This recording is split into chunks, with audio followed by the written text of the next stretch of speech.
Boston College lands a commitment from wide receiver Nyqir Helton, and this may be BC's most important recruitment get yet.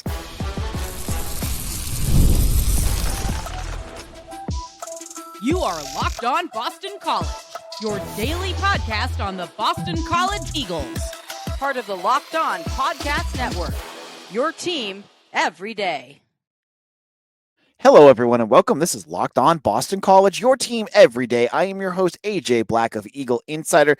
Thank you all for joining us today. We are Locked On BC, a daily Boston College podcast, and I'm your host, and I've been covering Boston College for over 10 years. If you want great analysis, scoops, and intel on your Boston College Eagles, you are in the right place. We are available 5 days a week, free on YouTube or wherever you get your podcasts. Today's episode is brought to you by FanDuel. Make every moment more with FanDuel. Right now, new customers can get $150 in bonus bets when your first $5 bet wins. On today's show, we're going to get into let's talk a little NHL draft talk with the Boston College Eagles having two players drafted by the Boston Bruins. We'll get into who they are and why the Bruins are becoming a pipeline for the Eagles. Carter Gooden, we've talked a lot about him. We got to keep talking about him. He's going to be making a decision soon. I'm going to explain why he is an absolute must-get for Boston College and the latest on where things are at with him. And Nyqir Helton, we talked about him on Friday's show. He is in. What a get for BC. Let's start off with that. On Friday, Boston College landed a commitment from wide receiver Nyqir Helton of Winslow Township in New Jersey. Now, Helton, if you're just going off of 247's rankings, he is a 3-star recruit, one that had major offers from all over the place. He had offers from Syracuse, Pitt, Kentucky, Indiana, West Virginia, all over the place. Rutgers, Pitt. He had over, I think, 29 offers, if I remember correctly. He was a very well sought after kid. And on Friday, he had a barbecue in his backyard. And he had one of my favorite hat ceremonies that I've seen. And if you're not a big Syracuse fan, you'd understand why. Where he had, I think, 5 different hats on his table. It seems like a big waste of money because 3 of them he immediately just shoved off to the side. He had 6 because he took 3 and just threw them off to the side. And it was down to Syracuse, Boston College, and UNC. UNC was the most recent offer for Helton. And he put it on. I think he put on BC first and then took it off. And then put on the UNC hat and then took it off. And he took the Syracuse one, took it off, and then threw it 20 feet in the air. It was pretty funny. And then put the BC hat on. It was kind of ruined because when he put the first BC hat on, all his family members all ripped off their BC shirts. So you knew it was going to end up being BC anyways, but still a fun moment. This is the second landing of a Winslow Township recruit in New Jersey in the last year. Marcus Upton, a safety for BC, who's committed and in right now. He's in for the summer. He committed last year. This is the 4th wide receiver, and I got to say, Nyqir Helton is probably my favorite wide receiver that they've landed so far. I get serious Lewis Bond vibes watching his film. And I love Lewis Bond's game. So if this kid can be anything like Lewis Bond, we got something special. He's 6 feet, so similar size. He's got good speed. I think it's like 10 something in terms of his 100-yard dash. He's got good speed, kind of like what Bond does.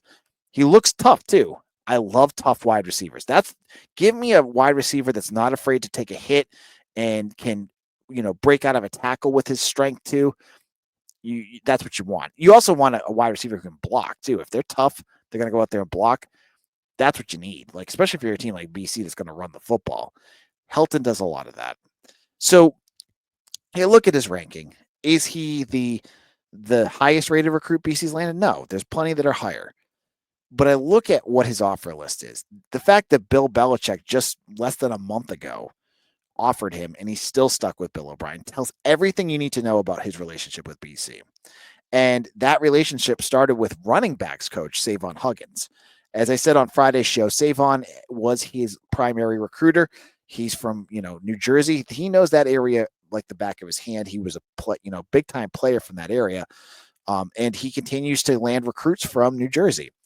So this was a big one for BC. I think that this wide receiver room continues to grow.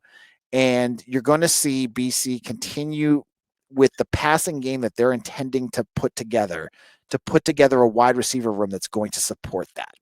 So I love what they've done. I love Kevin Brown. I think he's an underrated recruit. You've got DJ Biggins from Connecticut, who was a hoop star, who's going to be playing wide receiver as well. And then you have as well Alex Voss from North Carolina. And I think that'll do it. You know, there's one other wide receiver that's still out there that they just had on campus. Just last month, they had a wide receiver from Louisiana, and his name is Braden Allen of Lafayette Catholic Academy. Now, he's looking at BC and Texas Tech. I still think they may take him. 5 wide receivers would be quite the big group. But they liked him, and I think Helton was in before Allen took his official visit, so they knew that this was going to happen. So, I'm not sure what their game plan is going to be there. Now, the other piece of recruiting news that needs to be talked about quickly is, if you're listening on Monday, Femi Babalola is going to be making his decision today, and he is down to 3 schools, basically: Arizona, Maryland, and BC. And I've said all along that I think Femi Babalola would be an amazing get for Boston College. He has tremendous upside in terms of a quarterback position. Now, he took an official visit to BC this last weekend. He has a great relationship with Jonathan DiBiaso, the quarterback's coach, who's been down to see him. He's been up to BC. BC's been in on this kid before he blew up at the Under Armour camp. So I think BC's in really good shape with him. Will he commit on Monday? We'll have to wait and see. But if he does, what we're going to be talking about on Tuesday here on Locked On BC. We'll be talking about Femi. So cross your fingers and your toes if you're hoping he comes here. But that's another get for BC with Nyqir Helton. And that basically, these last few moves are going to really solidify what the end of this class is going to look like. Now, in a moment, Boston College has one other name that really is going to be the focal point moving on forward, and that's Carter Gooden. We'll get into who he is, why BC really still needs to get him. I'll explain all that in just a moment.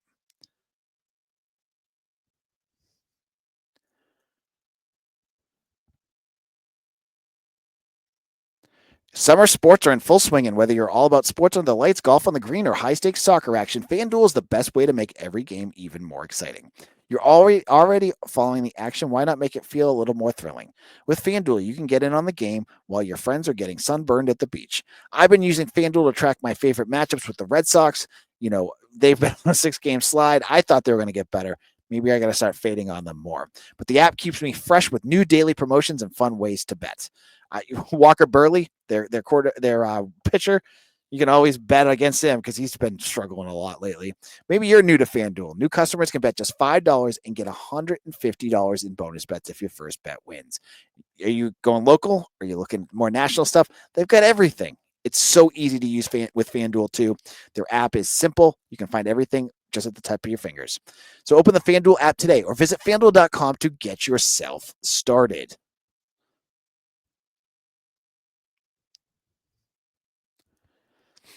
This is Locked On Boston College. AJ Black here. Thank you all for joining me. And, for all my everydayers out there, for everyone who listened to Locked On BC all 5 days last week, we've been talking about Carter Gooden quite a bit. This is the edge rusher from Tabor Academy in Massachusetts. He's originally from Canada, but he moved down here to go to school. Now, he is the biggest fish in BC's ocean. He is rated the top 70 in the class. He is as high as a recruit as BC has ever been involved in and had a really good chance to land. And he really is the epitome of what BC needs at this point. You look at what Carter Gooden could do for this defense next year, and you could see why he is so critical for this class. Boston College just went from Donovan Azaraku, an edge rusher who blew up all expectations with 16.5 sacks. He was the best edge rusher in the country, to Quintavious Hutchins this year, who's going to be your big edge rusher. Who is it going to be in 2026? There's no reason it could not be Carter Gooden. Carter Gooden is as explosive as it gets. You hear about the tape. You hear about what he can do. He is perfect for a Boston College defense. And to get a blue chip recruit like this, someone that could go in the the legacy of BC edge rushers, and the legacy has been really strong of late, going from Harold Landry to Zach Allen to Matthias, with Matthias Kiwanuka thrown in there before, to Wyatt Ray, to Donovan Azaraku, now to Carter Gooden. Carter Gooden has to be the absolute priority for BC. And it would be a great fit for him too. Like if Carter Gooden is looking for a school that can develop players and maximize what he could do at the NFL level with the schools that he's looking at, you got to think BC is a perfect fit for him, right? Like they're looking, if he wants to become an NFL defensive edge, BC has NFL experience all over that staff. Whether you have Tim Lewis, who has multiple, decades worth of experience, Bill O'Brien, Jordan Thomas, the new positional coach, they have NFL experience. They're going to get these kids ready. So I think BC would be a great fit for him. And he gets to stay local. And I know he's from Canada, but he gets to stay local. He would get to play in a defense where he would get to play pretty quickly. Like, I think that's something that's important for a kid like this. What a lot of blue chip recruits, what they want is to not sit on the bench for a while. And if they're going to go to a school like BC, they want to get out there on the field quickly. We saw that with Harold Landry. Harold Landry got out there pretty quick. Now, Carter Gooden, he would need to be the next guy. And the defense itself, just look at what BC has been able to do with their defensive line in just recruiting in the Bill O'Brien era. If Carter Gooden was to commit to BC would have 2 top 247 edge rushers just in this class, with Mason Leak out of Avon Old Farms and Carter Gooden, 2 local edge rushers that could really bookend and be the future of this BC defense. And on top of that, they added Sterling Sanders last year, who's a 4-star, and Mac Fitzgerald, who I'm going to tell you right now, I had him listed on my site and on this podcast as an 80. He's listed as an 88 on 247. He could very well be a 4-star before this is all said and done. So you could have, just in this last 2 recruiting classes at Boston College, 4 4-stars on your defensive line if Carter Gooden commits. So there is a ton of talent that will be around him. And that's not even talking about Dominic Funk, who I think is a very good edge rusher as well. So you're looking at Gooden's choice. Gooden's looking at UCLA. He's looking at UNC, potentially Michigan State and Penn State as well. Boston College needs to stand out for him. Boston College needs to make this pitch. And yes, we don't know what the NIL deal is going to be and all that stuff. That's always going to be a challenge. But there's lots of other things that BC can offer that can hopefully bridge that gap. Whether it's the coaching, whether it is the school itself. You can go to Boston. You can go and get a great education at BC. You can play with a team that is on the up, with a defense that is clearly getting revamped to a high level. These are all pieces that that Carter Gooden needs to hear about, because it's so important to what they are doing. So I look at this recruitment. I think Boston College is very much in it, and they should be, because they seem like they'd be this. It doesn't happen often that a blue chip recruit seems like a great fit for BC, and BC feels like a great fit for them. And this is one of those opportunities. Bill O'Brien has been talking about really stepping up the recruitment at, the profile of BC. Landing Carter Gooden would do just that. He could be the crown jewel of this class and really be the face of where recruiting is going for BC moving forward. He's got a ton of other guys that I really, as I've said before, I think there's a lot of upsides and talent there. But Carter Gooden is the one that you're going to want to watch for. Now, where is Gooden at right now? He said after his last visit, he told Brian Doan that he's going to be making his decision in the next few weeks. What that means, because that was June 20th, it could be coming soon. I know a lot of folks out there are, hoping that big fish that Spencer Dickow talked about is Carter Gooden. I don't think it will be, but we'll have to wait and see. But I think, when he does, if it's BC, that BC staff is going to lose their mind, because this historically would be the biggest get BC has landed in years. And I'm talking decades. This would be one of the biggest, because this doesn't happen.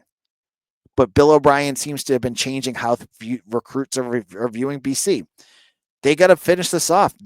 If they can finish this off, not be the bridesmaid, be the freaking bride in this recruitment and land Carter Gooden, this would be the biggest recruiting story Boston College has had in a long time.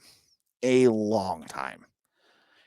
Now we got to buckle up and wait to see what happens, because this is going to be interesting. It's going to be very interesting. In our final segment, I want to talk a little hockey. And I'm not going to get into the X's and O's of hockey, because AJ doesn't talk about X's and O's of hockey, because you hockey heads would kill me for that. But I will tell you, the NHL draft happened, and a few BC players are heading down the street to Causeway. I'll explain what that means in just a moment.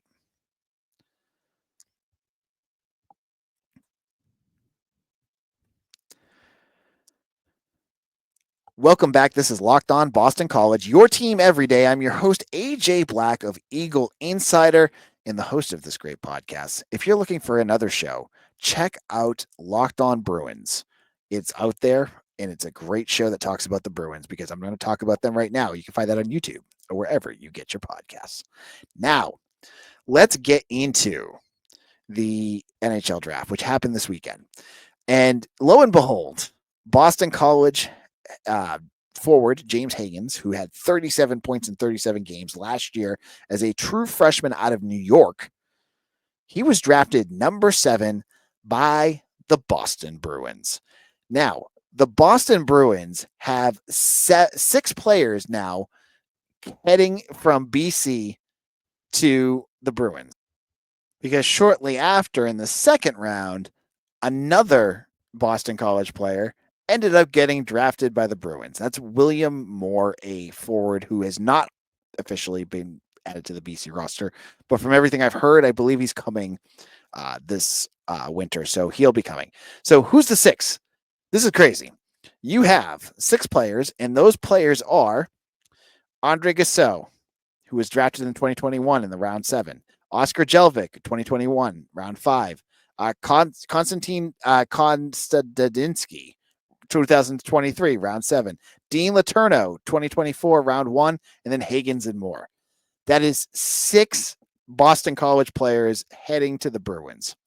As someone from the Boston area, I love this.